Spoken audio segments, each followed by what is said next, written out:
कल्पना करो एक ऐसी दुनिया की जहां मानव विकास की सीमाओं को उनकी पूरी हद तक धकेला गया हो। एक ऐसी दुनिया जहां एक व्यक्ति की प्रतिभा जीवन के सार को खुद ही बदल सकती है। लेकिन जब महत्वाकांक्षा पर काबू नहीं पाया जाता, तब क्या होता है? जब विज्ञान पागलपन से मिलता है और मानव स्वभाव को अपनी सीमाओं का सामना करना पड़ता है। स्वागत है एक ऐसी दुनिया में जहां उच्च दाव की लड़ाइयां, भयानक रचनाएं और अप्रत्याशित नायक हैं। तैयार हो जाओ, क्योंकि जो आप देखने जा रहे हैं वो सिर्फ जीवित रहने की लड़ाई नहीं है, ये भविष्य की लड़ाई है। तैयार हो जाओ एक ऐसी कहानी में गोता लगाने के लिए जहां शक्ति, जिम्मेदारी और प्रगति की कीमत सभी दांव पर है। अध्याय 3 वन पंच मैन। कहानी की शुरुआत उसके बैक स्टोरी से होती है। काफी समय पहले एक शानदार युवा वैज्ञानिक हुआ करता था। अपनी अद्भुत प्रतिभा के माध्यम से वो मानव ज्ञान में कई महत्वपूर्ण योगदान देने में सक्षम था।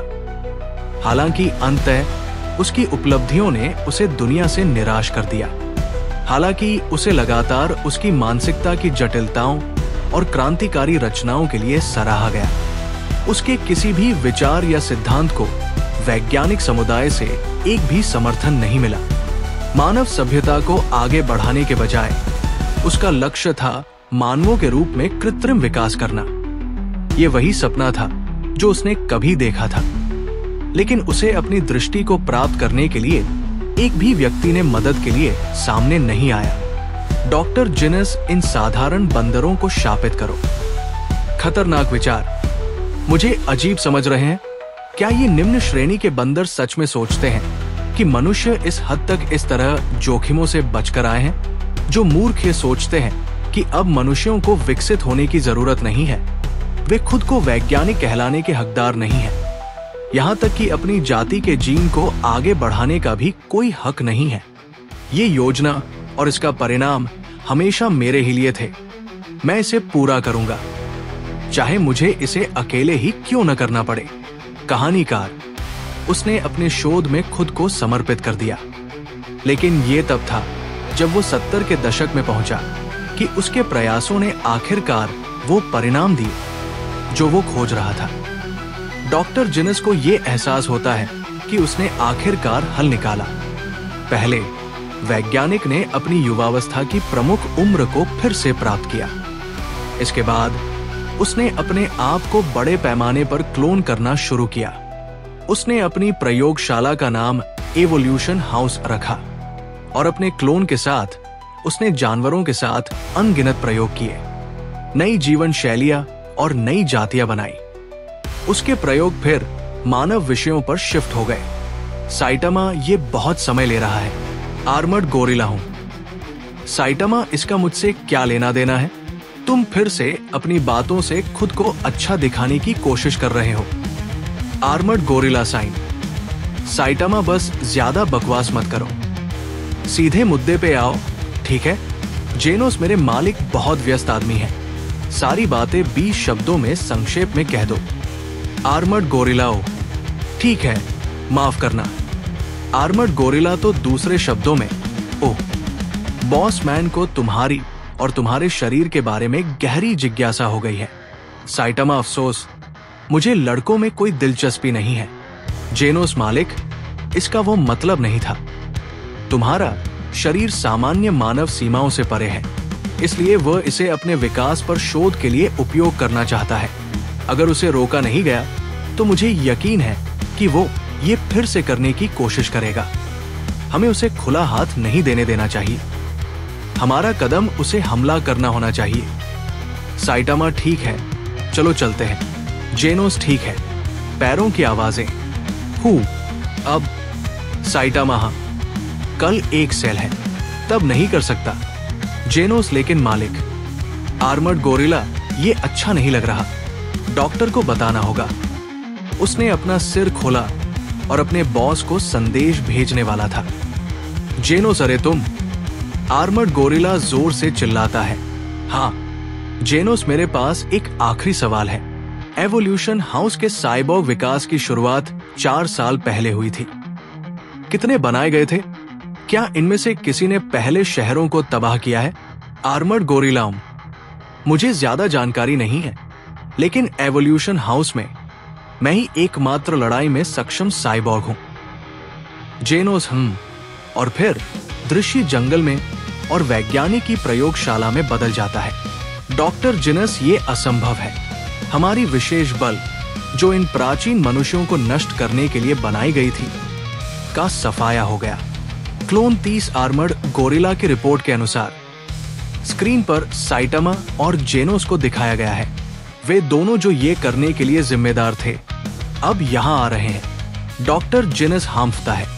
दूसरा क्लोन, अगर वे प्रयोगशाला तक पहुंचने में सफल हो गए तो हमारा सारा शोध जो हम परिश्रम से कर रहे थे नष्ट हो सकता है।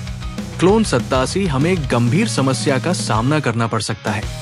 डॉक्टर जिनस अविश्वास में हकलाते हुए कहता है, हमें अपनी अंतिम योजना का उपयोग करना होगा। सभी क्लोन एक साथ हांफते हैं। डॉक्टर जिनस, कर्नेज, काबुतो को रिलीज करने की तैयारी शुरू करो। हर क्लोन डर से कांपते हैं। क्लोन 50 नहीं, ऐसा नहीं हो सकता। 5वां क्लोन नहीं, उसे नहीं। 6ठा क्लोन क्या, ये पागलपन है। 7वां क्लोन, वो आखिरकार रिलीज हो जाएगा। 8वां क्लोन, वो सही कह रहा है। शायद यही आखिरी तरीका है। शायद हमें उसे रोकना चाहिए। ये बहुत खतरनाक है। अब कोई वापसी नहीं है, कोई और रास्ता नहीं है। डॉक्टर जिनस, चुप रहो। वो हमारी आखिरी उम्मीद होगा। क्लोन 30, लेकिन सर। डॉक्टर जिनस, हम पहले अपने सारे जाल सक्रिय करेंगे, पहली मंजिल से 8वीं मंजिल तक। अगर हम भाग्यशाली रहे तो वे आक्रमणकारियों को संभाल लेंगे। मैं जानता हूं कि अगर हम असफल होते हैं तो हमारे साथ क्या होगा, खासकर मेरे साथ। दृश्य लैब से जंगल में बदलता है, जहां एक मरा हुआ भालू दिखाई देता है। जेनोस और सैतामा लैब की ओर दौड़ते हुए आ रहे हैं, पूरी गति से। जेनोस, मुझे नहीं लगा था कि हमें पूरी राह दौड़नी पड़ेगी। सैतामा, और हम वहां कैसे पहुंचेंगे? जेनोस, मुझे लगता था कि तुम्हारे पास उड़ने की क्षमता है। सैतामा, तुम्हें पता है कि इंसान ये नहीं कर सकते, है ना? जेनोस, ये अद्भुत है कि तुम कभी देर नहीं करते। तुम सच में एक सच्चे नायक हो। सैतामा, सच में? तुम मजाक कर रहे हो। मैं कभी समय पर नहीं पहुंचता। जेनोस, हम आ गए। ये वही जगह है जिसके बारे में हमें बताया गया था। सैतामा, तो ये है। जेनोस, ये है विकास का घर। सैतामा, 1 2 3 4 5 6, लगता है ये 8 मंजिल ऊंची है। जब सैतामा गिन रहा था, जेनोस ने बिना हिचकिचाए पूरी लैब को एक झटके में उड़ा दिया और सब कुछ धुएं में घिर गया। धुएं से सैतामा निकला और कहा, ओह, ये थोड़ा जल्दबाजी में नहीं था क्या? जेनोस, देखो, कार्यक्षमता के हिसाब से मुझे लगा कि सबको एक ही झटके में नष्ट कर देना बेहतर होगा। विनाश इतना विशाल था कि ये नंगी आंखों से दिखाई दे रहा था और ये दिखा रहा था कि जेनोस कितने शक्तिशाली है।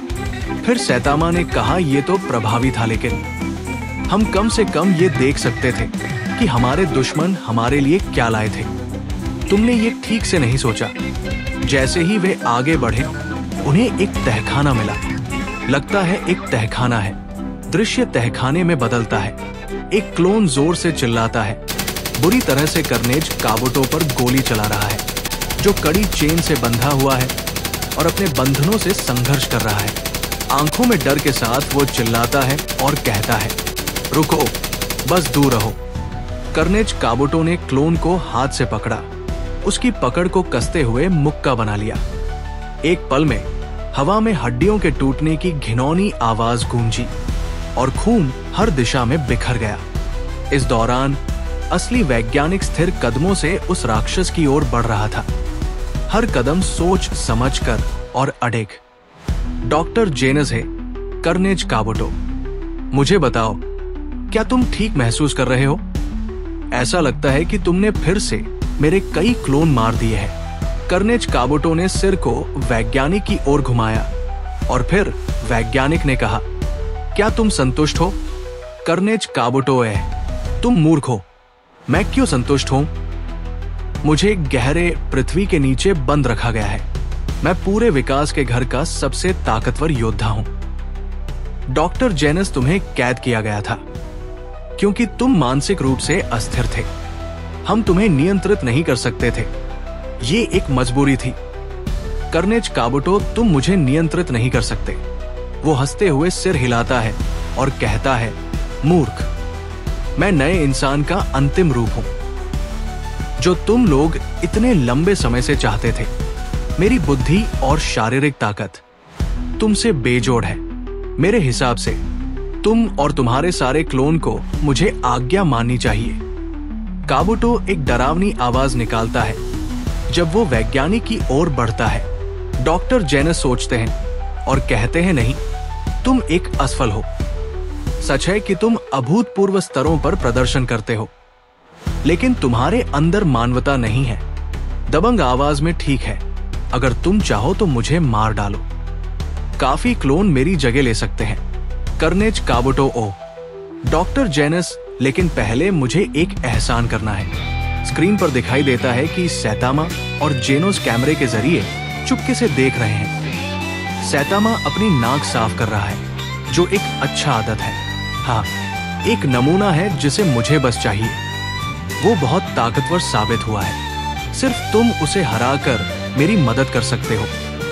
मैं चाहता हूं कि तुम उसे पकड़ लो।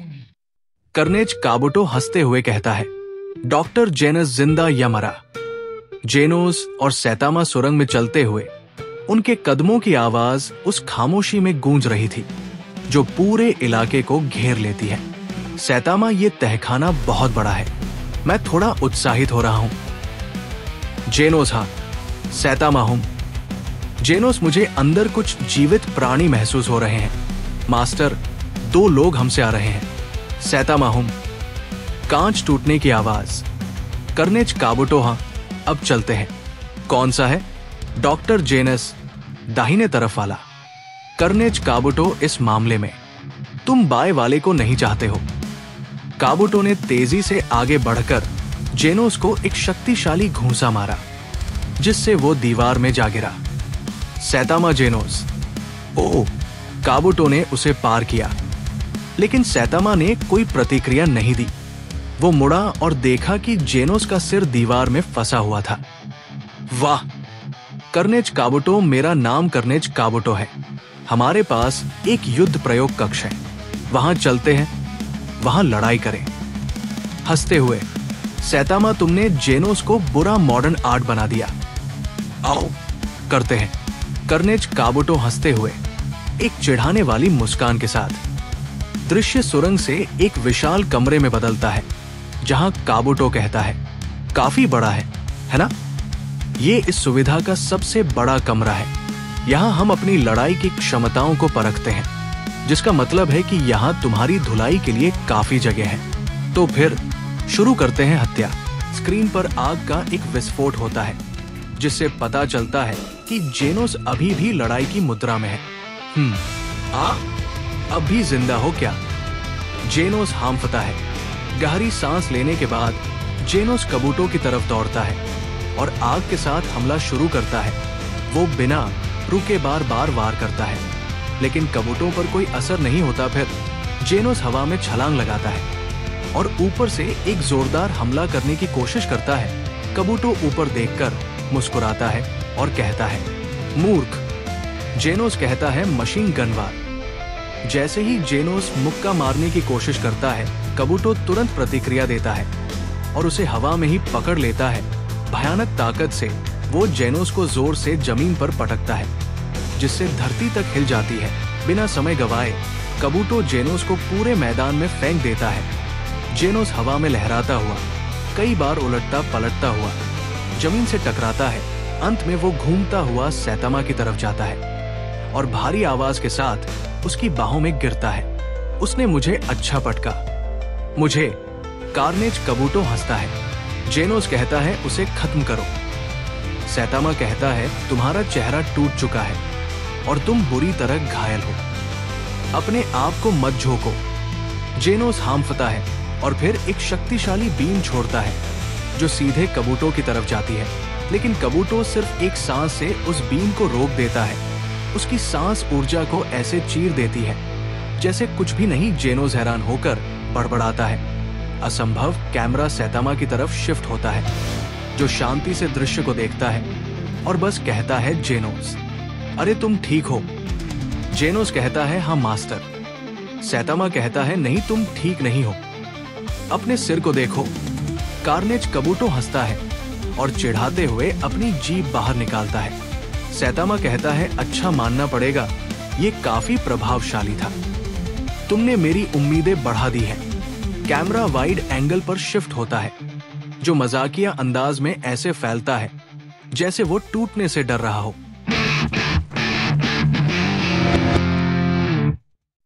डॉक्टर जेनस हांफते हुए, अपने घायल हाथ को पकड़े हुए और बुरी हालत में कमरे की तरफ बढ़ते हुए, मैं हमेशा मानवों और उनकी हीन क्षमताओं पर आलोचनात्मक रहा हूं।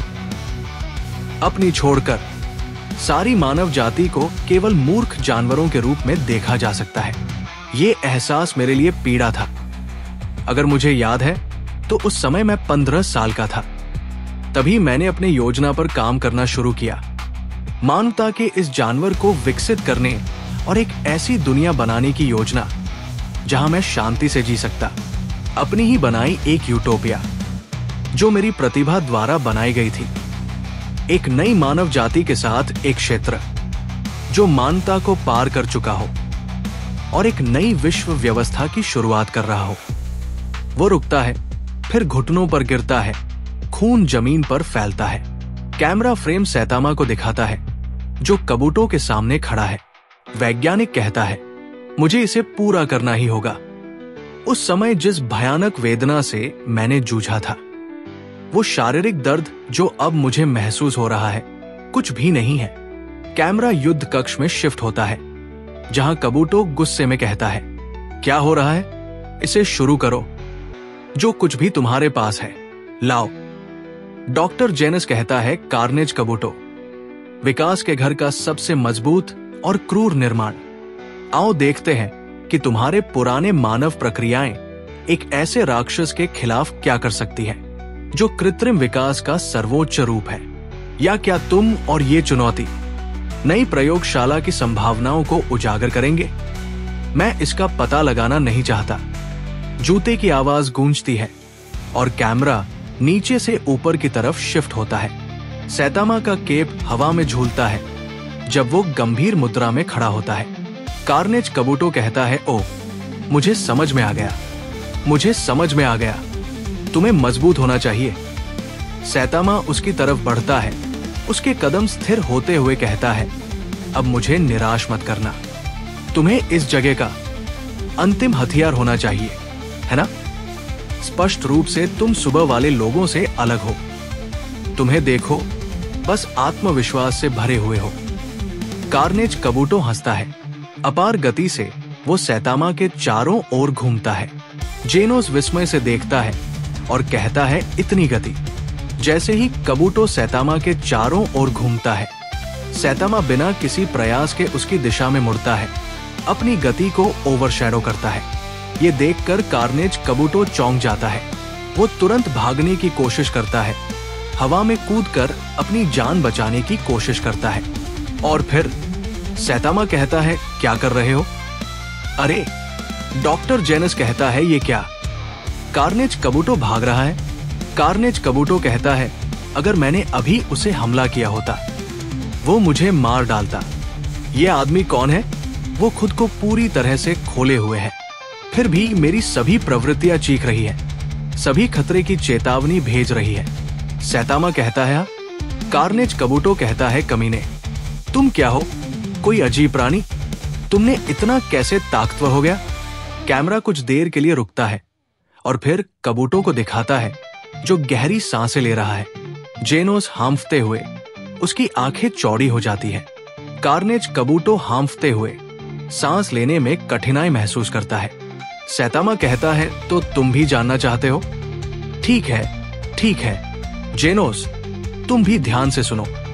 जेनोस कहता है, रुको, तुम ये कह रहे हो कि वो हमें अभी बताएगा अपनी अद्भुत ताकत का राज? वैज्ञानिक कैमरे में आता है और डॉक्टर जेनस कहता है, मुझे भी ये जानना है। सैतामा कहता है, तुम कौन हो? डॉक्टर जेनस कहता है, मैं जेनस हूं। सैतामा कहता है, जेनोस नहीं, ये बहुत जोखिमपूर्ण है, उसे उनका राज नहीं जानने देना चाहिए। सैतामा पहले जो सबसे महत्वपूर्ण है वो ये सुनिश्चित करना है कि तुम इस कड़े प्रशिक्षण योजना का पालन कर सको। डॉक्टर जेनस, 1 मिनट रुको। कोई संशोधन, सर्जरी या आनुवंशिक सुधार नहीं, सिर्फ प्रशिक्षण। कार्नेज कबूटो, क्या प्रशिक्षण? सभी के कान खड़े हो जाते हैं। सैतामा, सुनो जेनोस, तुम्हें इसे लगातार करना होगा, चाहे ये कितना भी कठिन क्यों न हो। मुझे ये ताकत हासिल करने में पूरे 3 साल लगे। 100 पुशअप्स, 100 सिटअप्स और 100 स्क्वाट्स, फिर 10 किलोमीटर दौड़। ये हर रोज करना होगा। कैमरा अतीत में समाहित हो जाता है, एक सड़क पर दौड़ते हुए, हांफते हुए, और ये सुनिश्चित करना कि तुम रोज 3 बार खाना खाओ। सुबह में सिर्फ 1 केला ठीक है, लेकिन कभी भी गर्मियों में एसी और सर्दियों में हीटर का उपयोग मत करना, ताकि तुम मानसिक रूप से मजबूत हो सको। शुरुआत में तुम चाहोगे कि तुम मरे हुए होते। तुम सोच सकते हो, एक दिन छुट्टी लेने में क्या हर्ज है, लेकिन मेरे लिए एक मजबूत हीरो बनने के लिए, चाहे मैं खून थूक रहा था, मैंने कभी नहीं रोका। मैंने सहन किया और दर्द को झेला। मैंने स्क्वाट्स किए, भले ही मेरी टांगे हिलने लायक नहीं लग रही थी। यहां तक कि जब मेरी बाहों में अजीब क्लिकिंग की आवाजें आने लगी थी। मैं पुशअप्स करता रहा। गड़गड़ाहट। 1.5 साल बाद मैंने फर्क महसूस करना शुरू किया। मैं गंजा हो गया था और मैं मजबूत हो गया था। दूसरे शब्दों में, तुम्हें कड़ी मेहनत करनी होगी, इतनी कड़ी कि तुम्हारे बाल झड़ जाएं। बस यही तरीका है वास्तव में मजबूत बनने का। जो लोग इस नई मानव जाति और विकास के चक्कर में पड़े हैं, वे कभी भी इस हद तक नहीं पहुंच पाएंगे। मानव जाति मजबूत है क्योंकि हम खुद को बदल सकते हैं। डॉक्टर जेनस, वह क्या? उसने कहा। कार्नेज कबूटो, क्या ये आदमी सच में है? जेनोस, मास्टर, आप बिल्कुल बकवास कर रहे हैं। सैतामा, जेनोस, ये सिर्फ सामान्य ताकत प्रशिक्षण है और ये वास्तव में उतना भी तीव्र नहीं है। ये बस एक सामान्य स्तर है। मुझे मजबूत होना है, समझो। मैं विश्वास नहीं कर सकता कि तुम ये कर रहे हो। मैंने तुमसे मजाक सुनने के लिए तुम्हारे अधीन अध्ययन करने को नहीं कहा था। मास्टर सैतामा, कृपया, तुम्हारी शक्ति सिर्फ प्रशिक्षण से प्राप्त नहीं हो सकती। डॉक्टर जेनस, ये सही है। मैं जानना चाहता हूं तुम्हारा। जेनोस, तुम्हारा असली राज, कृपया इसे बताओ।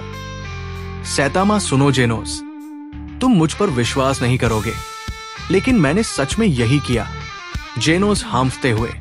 कार्नेज कबूटो एक फ्रेम में आता है और कहता है, ओहा। डॉक्टर जेनस, नहीं, ऐसा मत करो, तुम्हें नहीं करना चाहिए। कबूटो अपनी शक्तियों को बढ़ा रहा है। उसकी नसें और भी ज्यादा उभर रही हैं और उसका चेहरा और भी भयानक हो रहा है। कार्नेज कबूटो, अगर तुम हमें अपना राज नहीं बताना चाहते तो ठीक है। डॉक्टर जेनस, ओम मेरे भगवान। वो पीछे हटता है। लगता है वो फिर से उथल पुथल मचाने जा रहा है। एक अलार्म बजता है जो हवा में तीव्र आवाज भर देता है। कार्नेज कबूटो, मुझे यकीन है कि तुम मुझसे ज्यादा मजबूत नहीं हो, यहां तक कि पास भी नहीं। अलार्म की आवाज, गूंज। कार्नेज कबूटो, लेकिन क्योंकि तुमने मुझे सच में गुस्सा दिला दिया है। गर्जन, मैं तुम्हें पूरी तरह से नष्ट कर दूंगा। ये कहकर वो अपने पैरों को जमीन में जोर से मारता है, अपनी कार्नेज मोड को सक्रिय करता है। जब मैं इस तरह हो जाता हूं तो मैं एक पूरे हफ्ते तक नियंत्रण खो बैठता हूं और मेरी मौत की लालसा शांत नहीं हो सकती। तुम्हें मारने के बाद मैं शहर में जाऊंगा। वहां पहुंचकर मैं खून खराबे की एक बर्बर लहर शुरू करूंगा। अगले शनिवार तक। सैतामा कुछ याद करता है। शब्द शनिवार पर। अगर तुम सच में एक मजबूत हीरो हो तो मुझे रोकने की कोशिश करो। वह दहाड़ता है। कबूटो एक भयंकर पंच उछालता है जो सीधे सैतामा को निशाना बनाता है। उसकी ताकत इतनी ज्यादा है कि सैतामा दीवार में जोर से जा टकराता है, जिससे गहरा गड्ढा बन जाता है। सैतामा नहीं हो सकता, ऐसा नहीं हो सकता। कबूटो लगातार कई पंच मारता है, एक के बाद एक, सैतामा को हवा में उछालता हुआ। जेनोस मास्टर, सैतामा दमित, मैंने शायद अनजाने में एक भयानक गलती की है। ये आदमी कार्नेज मोड में है और उसने कहा है कि वो पूरे हफ्ते तक रैम्पेज पर रहेगा।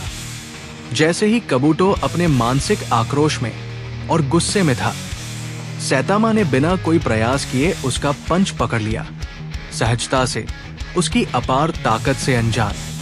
कार्नेज कबूटो, मरो मरो मरो मरो मरो मरो मरो मरो।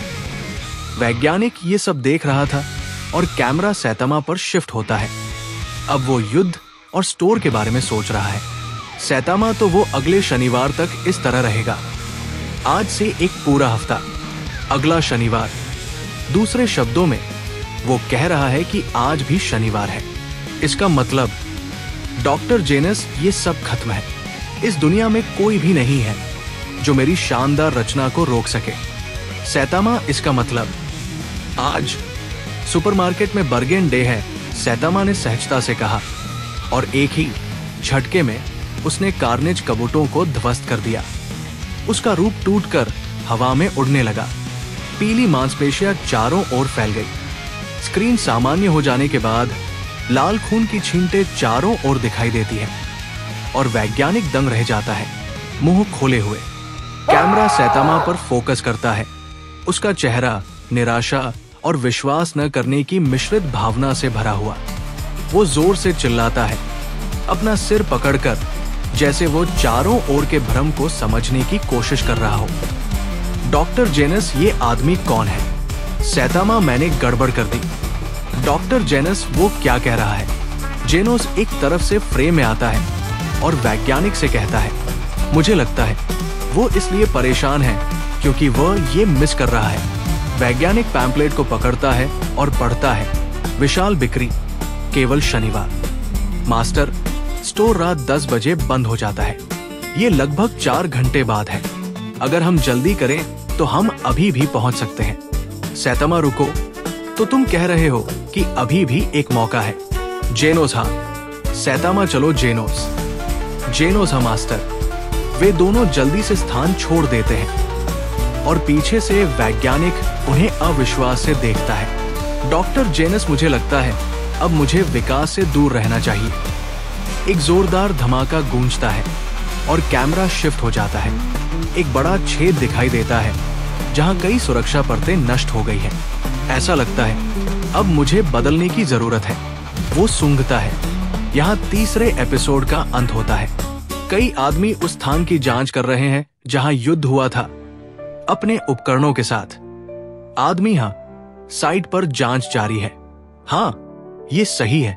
जैसे अन्य मामलों में इलाका तीव्र आग से पूरी तरह जल चुका है। जो कुछ भी हमने देखा है उससे ये साबित होता है कि युवा साइबॉर्ग ही जिम्मेदार है। हाँ, समझ गया। देखो, ये कितना विध्वंसकारी बल है। दूसरा आदमी, हाँ,